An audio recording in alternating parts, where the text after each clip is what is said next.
ஹாய்ங்க. இப்போது ஒன்றும் இல்லை. இப்போது எங்கள் வீட்டில் சின்ன பூந்தோட்டமாக வச்சுருக்கேன் நான். அதாவது எனக்கு பூனா ரொம்ப இஷ்டம். ஆனால் எனக்கு பிடிச்ச பூவெல்லாம் வந்து என்னென்ன எந்தெந்த பூ பிடிச்சி என்னென்ன பூ வச்சுருக்கேன் அப்படிங்கிறத உங்கள்கிட்ட காமிக்கிறேன். எனக்கு பூனாலே ரொம்ப பிடிக்கும். மல்லிகைப்பூ ரொம்ப பிடிக்கும். எல்லா பூவுமே, அதாவது இந்த பூன்னு கிடையாது, எல்லா பூவும் காக்கரட்டை வரையும் பிடிக்கும் எனக்கு. அதை வச்சுருந்தேன், அதை ஆடு தின்னுடுச்சு. அதனால் இப்போ இருக்கிற இந்த செடியை மட்டும் கொஞ்சம் பாதுகாத்து அதில் வர்ற பூவை வந்து நான் டெய்லியும் பறித்து அதாவது அந்தந்த சீசனுக்கும் அந்தந்த பூ பூக்கும். இப்போ ஜாதி மல்லிலாம் பார்த்திங்கன்னா இந்த சீசன் பூக்கும். கல்யாண முல்லைங்கிறது பார்த்திங்கன்னா இப்போ இந்த இதோட முடிஞ்சிடும். மார்கழி தைக்கெல்லாம் பூக்காது. தீபாவளி டைம்லாம் அந்த பூ கிடைக்காது. செவ்வந்தி பூ அந்த மாதிரி தான் கிடைக்கும். பொங்கல் டைம்னால் செவ்வந்தி பூ தான் நிறையா கிடைக்கும். எனக்கு வந்து இது வந்து இப்போ இந்த டயத்தில் அந்த முல்லைப்பூ கொஞ்சம் சீசன் ஓய போகுது போல். அதனால் கொஞ்சம் கொஞ்சமாக, முன்னாடியெல்லாம் பார்த்திங்கன்னா நிறையா கிடச்சிச்சு. இப்போ கொஞ்சம் கொஞ்சமாக தான் கிடைக்குது எனக்கு. நித்தியமல்லி வந்து நித்தியமல்லின்னு சொல்லுவாங்க, இப்போ சந்தனமுல்லின்னு சொல்லுவாங்க அந்த பூவை. அது பார்த்திங்கன்னா சீசன் கிடையாதான், எப்போ வேணாலும் பூக்குமா அந்த பூ.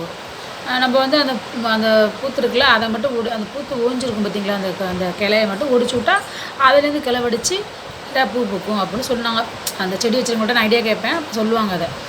அப்போ ஜாதி மல்லி வச்சுருந்தேன்னா, ஜாதி மல்லி நான் செடி ஜாதி மல்லி பார்த்திங்கன்னா அது வந்து நல்ல மனம் உள்ள பூவாக அந்த பூ. அதில் ரொம்ப அடர்த்தியாக இருந்துச்சுன்னா பூச்சி போட்டுலாம் வந்து தொலையும். அப்படிங்கிறப்ப பயமாக இருக்கும். நம்ம பச்சை பிள்ளை வர எப்படி அங்கிட்ட நடமாடுதுங்களா, அதனால் பயம் எனக்கு வர. அதெல்லாம் என்ன பண்ணிடுவேன்னா, அப்பப்போ வந்து இந்த தேவையில்லாத கிளைகள் பூக்காமல் இருக்குது பார்த்திங்களா, அதெல்லாம் பிடிச்சி ஒடிச்சு விட்ருவேன். ஒடிச்சு விட்டு அதுலேருந்து புது கிளை வடித்து அதில் பூ வைக்கும். இப்போ ஆகஸ்ட் மாதம் வந்து சீசன் அந்த பூ.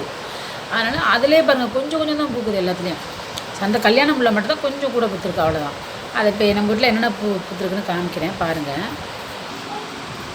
இந்த இருக்குது பார்த்திங்களா, இந்த பூ தான் வந்து ஜாதி முல்லை.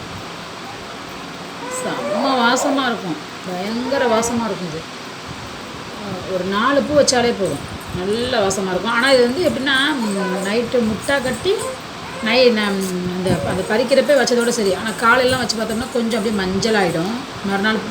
மறுநாளைக்கெலாம் அதை வச்சு தலையில் வச்சுக்க முடியாது.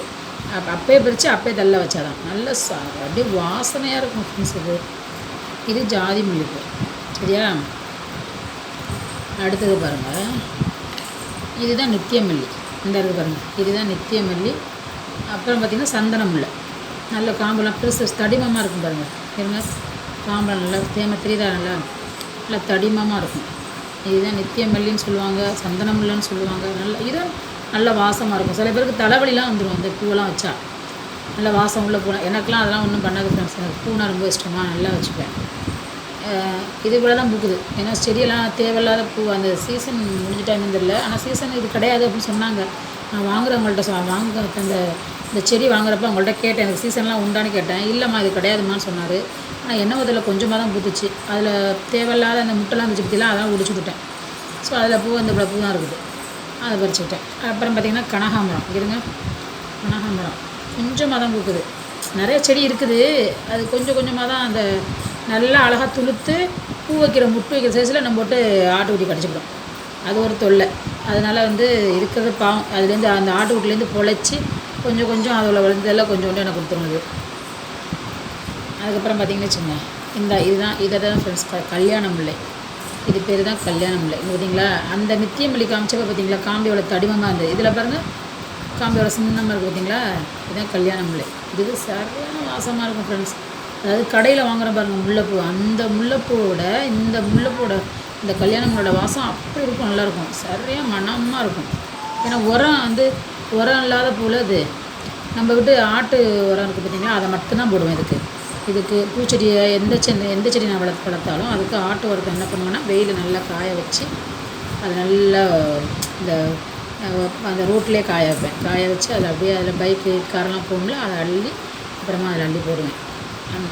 அதில் பொழைச்சி ஆட்டுக்கெலாம் ஆடு வாயில் படாத அளவுக்குலாம் காப்பாற்றி ஏதோ டெய்லியும் கொஞ்சம் கொஞ்சம் கலக்கி வைக்கிற மாதிரி எனக்கு கொடுத்துருவாங்க அவங்க. ரொம்ப நன்றி, முல்லைப்பூக்கு நன்றி. அதனால் டெய்லி இந்த பூ அப்பப்போ பறித்து நான், பாப்பா, நடுப்பாப்பா, பெரிய பாப்பா எல்லாம் வச்சுப்போம். சின்ன பாப்பா வந்து இனிமேல் தான் அதுக்கு ஆசைப்படும். அது வரைக்கும் நாங்கள் 3 பேர் வச்சுப்போம். நான், பாப்பா, நடுப்பாப்பா மட்டும் வச்சுப்போம். ஓகே ஃப்ரெண்ட்ஸ், இப்போ எங்கள் வீட்டில் பூத்த பூவெல்லாம் உங்கள்கிட்ட காமிச்சிட்டேன்னா உங்களுக்கு பிடிச்சிருந்தால் லைக் பண்ணுங்கள். உங்கள் வீட்டில் இந்த மாதிரி பூவெல்லாம் வச்சுருக்கீங்க, என்னென்ன பூ வச்சுருக்கீங்கன்னு சொல்லி கமெண்டில் சொல்லுங்கள். Okay friends, thank you.